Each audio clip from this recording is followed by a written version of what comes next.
और सीधे जबलपुर का रुख करेंगे, जहां प्रधानमंत्री नरेंद्र मोदी विशाल जनसभा को संबोधित कर रहे हैं।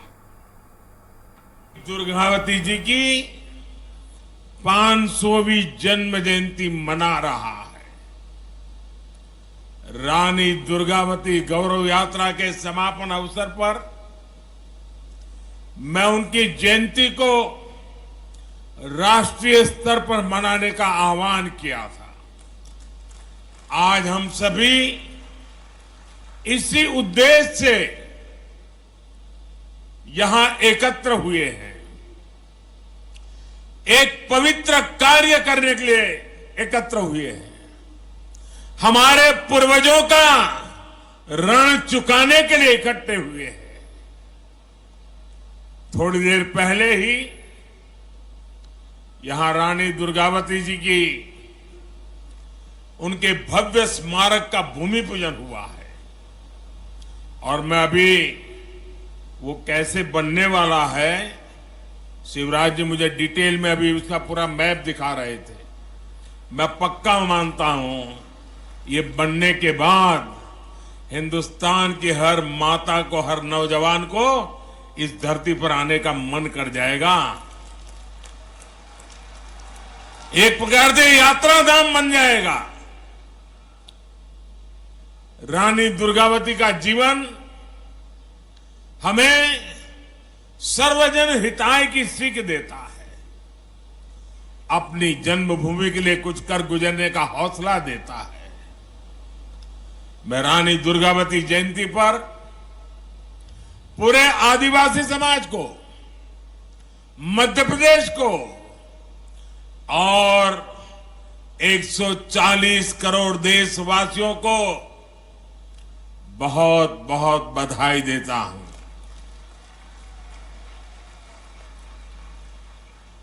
दुनिया के किसी देश में रानी दुर्गावती जैसा कोई उनका नायक होता, नायिका होती, तो वो देश पूरी दुनिया में उछल कूद करता। आजादी के बाद हमारे देश में भी यही होना चाहिए था, लेकिन हमारे महापुरुषों को भुला दिया गया। हमारे इन तेजस्वी, तपस्वी, त्याग और तपस्या की मूर्ति ऐसे महापुरुषों को, ऐसे वीरों को, वीरांगनाओं को भुला दिया गया। मेरे परिवारजनों, आज यहां कुल 12,000 करोड़ रुपए से अधिक के विकास कार्यों का शिलान्यास और लोकार्पण हुआ है। पानी और गैस की पाइपलाइन हो या फिर 4 लेन सड़कों का नेटवर्क, ये लाखों लाख लोगों का जीवन बदलने वाले प्रोजेक्ट हैं। इससे यहां के किसानों को तो लाभ होगा ही होगा, नए कारखाने और फैक्ट्रियां लगेगी, हमारे नौजवानों को यहीं पर रोजगार मिलेगा। मेरे परिवारजनों, भाजपा सरकार की सर्वोच्च प्राथमिकताओं में से एक है अपनी बहनों को धुएं से मुक्त रसोई देना। कुछ लोगों ने रिसर्च करके कहा है कि जब एक मां खाना पकाती है और धुएं वाला चूल्हा है, लकड़ी जलाती है या कोयला जलाती है, तो 24 घंटे में खाना पकाने के कारण, उस धुएं में रहने के कारण उसके शरीर में 400 सिगारेट का धुआं जाता है। क्या मेरी माताओं बहनों को इस मुसीबत से मुक्ति मिलनी चाहिए कि नहीं मिलनी चाहिए? जरा पूरी ताकत से बताइए। माताओं बहनों की बात है। मेरी माताओं बहनों को रसोई घर में धुएं से मुक्ति मिलनी चाहिए कि नहीं मिलनी चाहिए? क्या ये काम कांग्रेस पहले नहीं कर सकती थी? नहीं किया। उनको माताओं बहनों की, उनके स्वास्थ्य की, उनकी तबीयत की परवाह नहीं थी। भाइयों बहनों, गरीब परिवार की करोड़ों बहनों को हमने इसीलिए बड़ा अभियान चलाकर उज्ज्वला का मुफ्त गैस कनेक्शन दिया है। वरना पहले तो गैस का एक कनेक्शन लेना है ना, तो एमपी के घर चक्कर काटने पड़ते थे। और आपको तो याद है, रक्षाबंधन के पर्व पर भाई बहन को कुछ भेंट देता है, तो रक्षाबंधन के पर्व पर हमारी सरकार ने सभी बहनों के गैस सिलेंडर सस्ता कर दिया था। उस समय उज्ज्वला की लाभार्थी बहनों के लिए सिलेंडर 400 रुपये तक सस्ता किया गया। और अब कुछ ही दिनों के बाद दुर्गा पूजा, नवरात्रि, दशहरा, दिवाली, ये त्योहार आने वाले हैं। तब ये मोदी सरकार ने उज्ज्वला का सिलेंडर कल ही फिर एक बार 100 रुपया सस्ता कर दिया। यानी पिछले कुछ सप्ताह में ही उज्ज्वला की लाभार्थी बहनों के लिए सिलेंडर 500 रुपये सस्ता हुआ है। अब उज्ज्वला की लाभार्थी मेरी गरीब माताओं, बहनों, बेटियों को गैस का सिलेंडर सिर्फ 600 रुपये में ही मिल जाएगा। सिलेंडरों के बजाय पाइप से ही सस्ती गैस रसोई में आए, इसके लिए भी भाजपा सरकार तेज गति से काम कर रही है। इसलिए ही यहां गैस पाइपलाइन भी बिछाई जा रही है। इसका लाभ भी मध्य प्रदेश के लाखों परिवारों को होगा। मेरे परिवारजनों, आज जो हजार हमारे कॉलेज में पढ़ने वाले छात्र छात्राएं हैं, जो हमारे नौजवान साथी हैं, हमारे नौजवान बेटे बेटियां हैं, उन्हें मैं जरा पुरानी कुछ बातें याद कराना चाहता हूं। कराऊं? पुरानी बात याद कराऊं? 2014 की बात याद कराऊं? आप कहें तो कराऊं। आप देखिए, जो आज 20-22 साल के हैं ना, उनको तो शायद पता ही नहीं होगा, क्योंकि उस समय वो 8, 10, 12 साल के होंगे।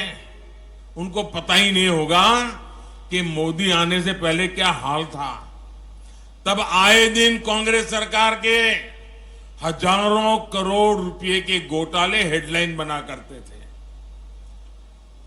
जो पैसा गरीब पर खर्च होना था, वो पैसा कांग्रेस के नेताओं की तिजोरियों में जा रहा था। और मैं तो इन नौजवानों को कहूंगा, वो तो ऑनलाइन वाली पीढ़ी है, जरा गूगल पे जाके सर्च करेंगे 2013-14 के अखबारों की जरा हेडलाइन पढ़ दीजिए, क्या हालत थी देश की।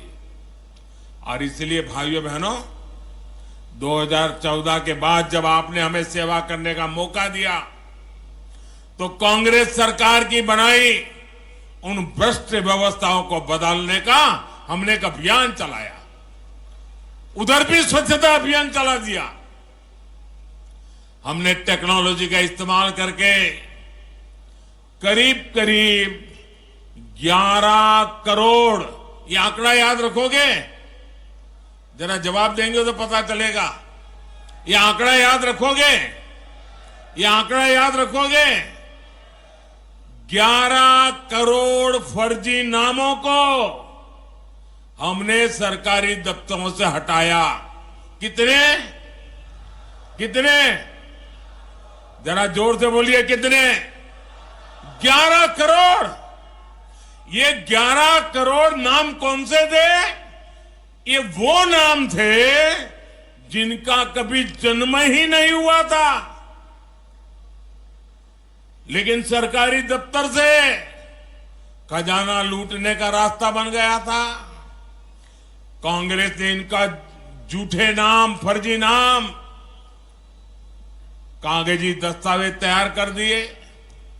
ये मध्य प्रदेश और छत्तीसगढ़ की कुल आबादी है ना, उससे भी ज्यादा बड़ा आंकड़ा है 11 करोड़। ये 11 करोड़ फर्जी नाम जो सच्चे गरीब लोग हैं, असली गरीब लोग हैं, उनका हक छीन करके खजाना लूटने का काम हो रहा था। 2014 में आने के बाद ये मोदी ने सब कुछ साफ कर दिया।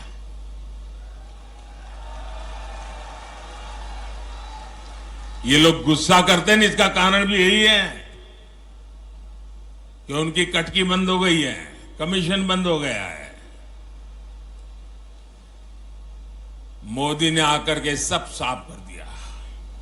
न गरीबों का पैसा लूटने दूंगा, ना ही कांग्रेस का खजाना, कांग्रेस के नेताओं की तिजोरी भरने दूंगा मैं।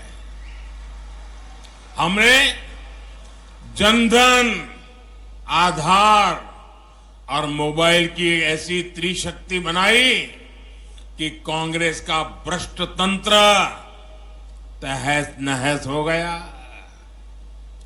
आज इस त्रिशक्ति की वजह से 2.5 लाख करोड़ रुपए से ज्यादा, ये आंकड़ा भी जरा मैं दोबारा पूछूंगा आपको, 2.5 लाख करोड़ रुपए से ज्यादा जो गलत हाथों में जाते थे, चोरी होते थे, उसको बचाने का काम मोदी ने किया है। कितने कितने 2.5 लाख करोड़। कितने 2.5 लाख करोड़। आज गरीबों का पैसा गरीबों के हित में काम आ रहा है। उज्ज्वला का सिलेंडर सिर्फ 500 रुपए में देने के लिए केंद्र सरकार आज करोड़ों रुपए खर्च कर रही है। करोड़ों परिवारों को मुफ्त राशन मिले, इस पर भी 3 लाख करोड़ रुपए खर्च किए जा रहे हैं। ये 3 लाख करोड़ रुपए तिजोरी से इसलिए देते हैं कि कोई मेरी गरीब मां का बच्चा रात को भूखा नहीं सोना चाहिए, गरीब का चूल्हा जलते रहना चाहिए। आयुष्मान योजना के तहत देश के करीब 5 करोड़ परिवारों का मुफ्त इलाज हो चुका है। इसके लिए भी 70,000 करोड़ रुपए सरकार ने आपके आयुष्मान कार्ड के लिए खर्च किए हैं। किसानों को सस्ता यूरिया मिले। दुनिया में यूरिया की थैली 3,000 में बिकती है, मोदी 300 से भी कम में देता है, और इसलिए खजाने से 8 लाख करोड़ रुपया केंद्र सरकार ने खर्च किया है ताकि मेरे किसानों पर बोझ न पड़े। पीएम किसान सम्मान निधि के तहत भी 2.5 लाख करोड़ रुपए सीधा किसानों के बैंक खाते में जमा किया जा चुके हैं। गरीब परिवारों को पक्का घर देने के लिए भी हमारी सरकार ने 4 लाख करोड़ रुपए खर्च किए ताकि गरीब को पक्का घर मिले। आज भी आपने देखा, अभी इंदौर में गरीब परिवारों को आधुनिक तकनीक से बने हुए मल्टी स्टोरीड 1000 पक्के घर देने का काम अब भी किया मैंने। मेरे परिवारजनों, ये पूरा पैसा जोड़ेंगे तो आंकड़ा कितना होगा, कितने जीरो लगाने पड़ेंगे, आपको अंदाज आता है? ये कांग्रेस वाले इसका हिसाब भी नहीं कर सकते। और आप सुनिए, 2014 से पहले ये जो 000 है ना, वो सिर्फ घोटालों का पैसा जोड़ने में लग जाता था। अब आप सोचिए, कांग्रेस के एक प्रधानमंत्री कहते थे कि दिल्ली से 1 रुपया भेजते हैं तो 15 पैसा पहुंचता है। 85 पैसा कोई पंजा घींच लेता था। 1 रुपया भेजते थे, 15 पैसा पहुंचता था। मैंने जितने रुपये अभी गिनाए, अगर ये रुपये कांग्रेस के जमाने में गए होते तो कितनी बड़ी चोरी हुई होती, आप अंदाज लगाइए। आज गरीबों के लिए इतना पैसा भाजपा सरकार दे रही है। मेरे परिवारजनों, मेरे मध्य प्रदेश के लिए ये बहुत ही महत्वपूर्ण समय है। मैं आज मां नर्मदा के तट से खड़ा रह करके कह रहा हूं, पूरे मध्य प्रदेश को कह रहा हूं, पूरे मध्य प्रदेश के नौजवानों को कह रहा हूं, मां नर्मदा को याद कह करके कह रहा हूं, क्योंकि मैं भी मां नर्मदा की गोद से आया हूं और आज मां नर्मदा के किनारे पर खड़ा होकर के कह रहा हूं, मेरे नौजवानों, मेरे शब्द लिखो। मध्य प्रदेश आज एक ऐसे मुहाने पर है जहां विकास में कोई भी रुकावट, उसके विकास की गति में कोई भी गिरावट 20-25 साल के बाद भी लौटेगी नहीं। सब कुछ तबाह हो जाएगा। और इसलिए विकास की गति को रुकने नहीं देना है, अटकने नहीं देना है।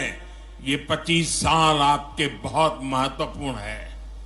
एमपी के 25 साल से कम उम्र के साथियों ने तो नया और प्रगति करता हुआ मध्य प्रदेश ही देखा है।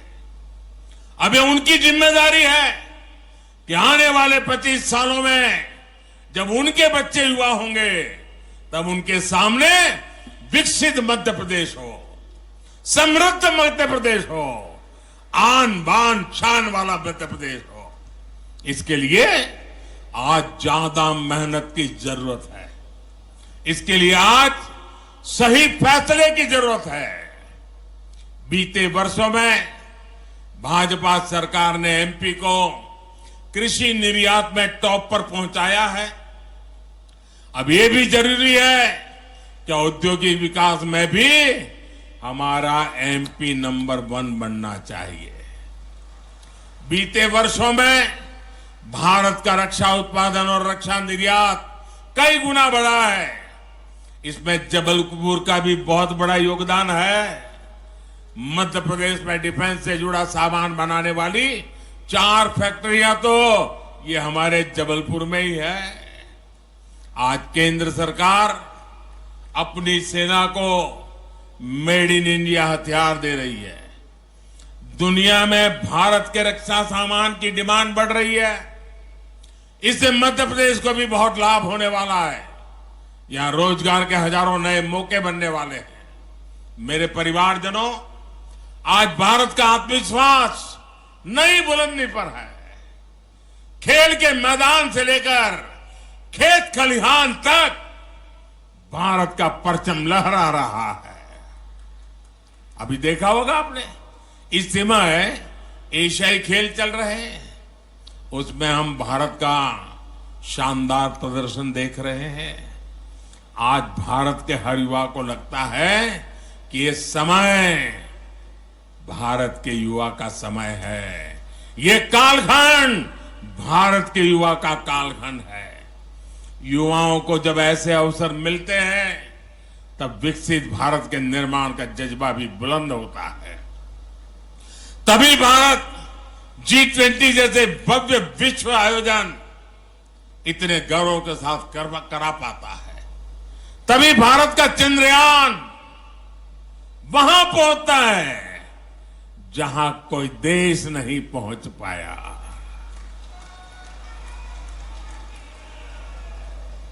तभी लोकल के लिए वोकल होने का मंत्र दूर सुदूर तक गूंजने लगता है।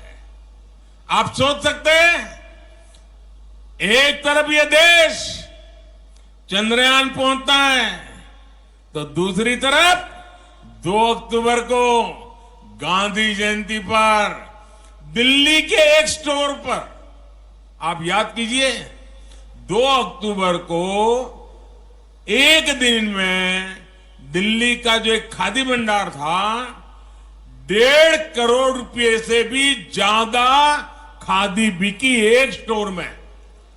ये ताकत है देश की। स्वदेशी की ये भावना, देश को आगे बढ़ने की ये भावना आज चारों तरफ बढ़ती जा रही है। और इसमें बागडोर संभाली है मेरे देश के नौजवानों ने, मेरे देश की बेटे बेटियों ने। तभी भारत के युवा स्टार्टअप की दुनिया में कमाल कर रहे हैं। तभी भारत स्वच्छ होने का इतना बड़ा संकल्प लेता है।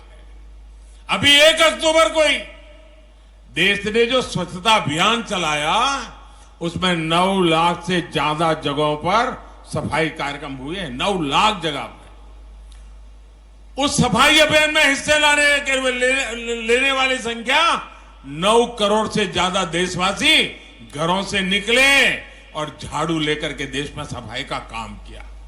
सड़कों की, पार्कों की सफाई की। मध्य प्रदेश के लोगों ने, मध्य प्रदेश के युवाओं ने तो और भी कमाल कर दिया है। स्वच्छता के मामले में मध्य प्रदेश को अव्वल नंबर मिले हैं। देश में नंबर 1 रहता है मध्य प्रदेश। इसी जज्बे को हमें आगे ले जाना है और आने वाले 5 सालों में ज्यादा से ज्यादा मामलों में हमें एमपी को नंबर 1 पर रखना है, नंबर 1 पर रखना है। मेरे परिवारजनों, जब किसी राजनीतिक दल पर सिर्फ और सिर्फ अपना स्वार्थ हावी हो जाता है तो उसकी स्थिति का हम अंदाज लगा सकते हैं। आज एक तरफ भारत की उपलब्धियों की चर्चा पूरी दुनिया कर रही है, लेकिन यही वही राजनीतिक दल जिनका सब लूट गया है, सिवाय कुर्सी उनको कुछ दिखता नहीं है, ये अब इस हद तक गए कि भाजपा को गाली देते देते भारत को ही गाली देना शुरू कर दिया है। आज डिजिटल इंडिया अभियान की पूरी दुनिया प्रशंसा कर रही है, लेकिन आप याद करिए कैसे ये लोग आए दिन डिजिटल इंडिया के लिए हमारा मजाक उड़ाते हैं। भारत ने कोरोना में दुनिया की सबसे प्रभावी वैक्सीन बनाई। इन लोगों ने अपनी वैक्सीन पर भी सवाल उठाए। और मुझे तो अभी मुझे कोई बता रहा था, एक नई फिल्म आई है वैक्सीन पर बनी हुई फिल्म, वैक्सीन वॉर, और दुनिया के लोगों की आंखें खुल जाए ऐसी फिल्म हमारे देश में बनी है, जो हमारे देश के वैज्ञानिकों ने कैसा कमाल कर दिया, देश के करोड़ों लोगों की जिंदगी कैसे बचाई, इस पर वैक्सीन वॉर फिल्म बनी है। भारत भाइयों बहनों, भारत की सेना जो बात करती है, भारत की सेना जो पराक्रम करती है, तो वो लोग उस पर भी सवाल उठाते हैं। इन्हें देश के दुश्मनों की बात, आतंक के आकाओं की बात उनको सही लगती है, मेरे देश के सेना के जवानों की बात सही नहीं लगती है। आपने भी देखा है, आजादी के 75 वर्ष पूरे होने पर पूरे देश ने अमृत महोत्सव मनाया। ये भाजपा का कार्यक्रम तो था नहीं, ये देश का कार्यक्रम था। आजादी हिंदुस्तान के हर नागरिक का उत्सव था, लेकिन ये लोग आजादी के अमृत काल का भी मजाक उड़ाते हैं। हम आने वाली पीढ़ियों के लिए देश के कोने कोने में अमृत सरोवर बना रहे हैं, पानी संग्रह का बड़ा अभियान चला रहे हैं, लेकिन इस काम में भी इन लोगों को दिक्कत हो रही है। मेरे परिवारजनों, जिस दल ने आजादी के इतने सालों तक देश पे सरकार चलाई, उसने आदिवासी समाज को भी सम्मान नहीं दिया। आजादी से लेकर सांस्कृतिक विरासत की समृद्धि तक हमारे आदिवासी समाज की भूमिका बहुत बड़ी रही है। गौंड समाज दुनिया के सबसे बड़े जनजातीय समाज में से एक है। ऐसे में मैं आपसे एक सवाल करना चाहता हूं। लंबे समय तक जो सत्ता में रहे, उन्होंने आदिवासी समाज के योगदान को राष्ट्रीय पहचान क्यों नहीं दी? इसके लिए देश को भाजपा का ही इंतजार क्यों करना पड़ा? हमारे जो युवा आदिवासी जब वो पैदा भी नहीं हुए थे, उन्हें जरूर जानना चाहिए, उनके पैदा होने से भी पहले अटल बिहारी वाजपेयी की सरकार ने जनजातीय समाज के लिए अलग मंत्रालय बनाया, अलग बजट दिया। बीते 9 वर्षों में इस बजट को कई गुना बढ़ाने का काम ये मोदी की सरकार ने किया। देश को पहली महिला आदिवासी राष्ट्रपति देने का सौभाग्य भी भाजपा को मिला। भगवान बिरसा मुंडा के जन्म दिवस को जनजातीय गौरव दिवस भी भाजपा सरकार ने घोषित किया। देश के आधुनिकतम रेलवे स्टेशनों में से एक स्टेशन का नाम रामनी कमलापति के नाम पर किया गया। पाताल पानी स्टेशन अब जननायक टंटिया भील के नाम से जाना जाता है। और आज यहां गौंड समाज की प्रेरणा रानी दुर्गावती जी के नाम पर इतने भव्य आधुनिक स्मारक का निर्माण हो रहा है। इस संग्रहालय में गौंड संस्कृति, गौंड इतिहास और कला का प्रदर्शन भी होगा। हमारा प्रयास यही है कि आने वाली पीढ़ियां समृद्ध गौंड परंपरा को जान सके। मैं जब दुनिया के नेताओं से मिलता हूं तो उन्हें गौंड पेंटिंग भी उपहार में देता हूं। जब वे इस शानदार गौंड कला की प्रशंसा करते हैं तो मेरा माथा भी गर्व से ऊंचा हो जाता है। साथियों, आजादी के बाद दशकों तक जिस दल देश में सरकार में बैठा रहा, उसने सिर्फ एक ही काम किया, एक ही परिवार की चरण वंदना, एक परिवार की चरण वंदना करने के सिवाय उनको देश की परवाह नहीं थी। देश को आजादी सिर्फ एक परिवार ने नहीं दिलाई थी। देश का विकास भी सिर्फ एक परिवार ने नहीं किया है। ये हमारी सरकार है जिसने सभी का मान रखा, सम्मान रखा, आदर किया, सभी का ध्यान रखा। ये भाजपा सरकार है जिसने महू सहित दुनिया भर में डॉक्टर बाबा साहब आंबेडकर से जुड़े स्थानों को पंच तीर्थ बनाया है। मुझे कुछ सप्ताह पहले सागर में संत रविदास जी की स्मारक स्थली के भूमि पूजन का भी अवसर मिला है। यह सामाजिक समरसता और विरासत के प्रति भाजपा सरकार की प्रतिबद्धता को दिखाता है। साथियों, परिवारवाद और भ्रष्टाचार को पालने पोसने वाले दलों ने आदिवासी समाज के संसाधनों को लूटा है। 2014 से पहले सिर्फ 8-10 वन उपजों पर ही एमएसपी दिया जाता था। बाकी वन उपजों को औने पौने दाम पर कुछ लोग खरीदते थे और आदिवासियों को कुछ नहीं मिलता था। हमने इसको बदला और आज करीब 90 वन उपजों को एमएसपी के दायरे में लाया जा चुका है। साथियों, अतीत में हमारे आदिवासी किसानों, हमारे छोटे किसानों की उपज कोदो, कुटकी जैसे मोटे अनाज को भी ज्यादा महत्व नहीं दिया गया। आपने देखा कि दिल्ली में G20 के लिए दुनिया भर के बड़े बड़े नेता आए थे, एक से बढ़कर एक बड़े नेता आए थे। उनको भी हमने आपके कोदो, कुटकी से बने पकवान खिलाए थे। भाजपा सरकार आपके कोदो, कुटकी को भी श्री अन्न के रूप में देश विदेश के बाजारों तक पहुंचाना चाहती है। हमारी कोशिश यही है कि आदिवासी किसानों को, छोटे किसानों को अधिक से अधिक लाभ हो। मेरे परिवारजनों, भाजपा की डबल इंजन सरकार की प्राथमिकता वंचितों को वरीयता है। पाइप से पीने का साफ पानी मिले, एक गरीब के स्वास्थ्य और महिलाओं की सुविधा के लिए बहुत जरूरी है। आज भी यहां करीब 1600 गांवों तक पानी पहुंचाने का इंतजाम हुआ है। महिलाओं का स्वास्थ्य हमेशा देश की प्राथमिकता होनी चाहिए थी, लेकिन इसे भी पहले लगातार नजरअंदाज कर दिया गया। नारी शक्ति वंदन अधिनियम के माध्यम से लोकसभा विधानसभा में महिलाओं को उनका हक देने का काम भी अब भाजपा ने किया है।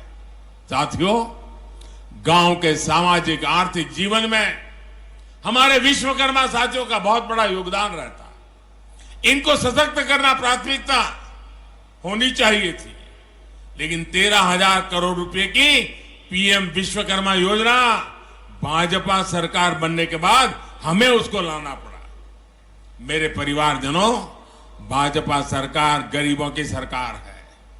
अपने भ्रष्टाचार, अपने परिवारवाद को आगे बढ़ाने के लिए कुछ लोग भांति भांति के प्रपंच कर रहे हैं, लेकिन मोदी की गारंटी है कि एमपी विकास में टॉप पर आएगा। मुझे विश्वास है कि मोदी के भाजपा सरकार के इस संकल्प को महाकौशल मजबूत करेगा, मध्य प्रदेश मजबूत करेगा। एक बार पुनः वीरांगना रानी दुर्गावती जी को श्रद्धापूर्वक नमन करता हूं, और आप इतनी बड़ी संख्या में हमें आशीर्वाद देने के लिए आए हैं। मैं हृदय से आपका आभार व्यक्त करता हूं। मेरे साथ मैं कहूंगा, रानी दुर्गावती, आप कहिए अमर रहे, अमर रहे। रानी दुर्गावती। अरे आवाज पूरे मध्य प्रदेश में गूंजनी चाहिए। रानी दुर्गावती, रानी दुर्गावती, रानी दुर्गावती। भारत माता की, भारत माता की। बहुत बहुत धन्यवाद।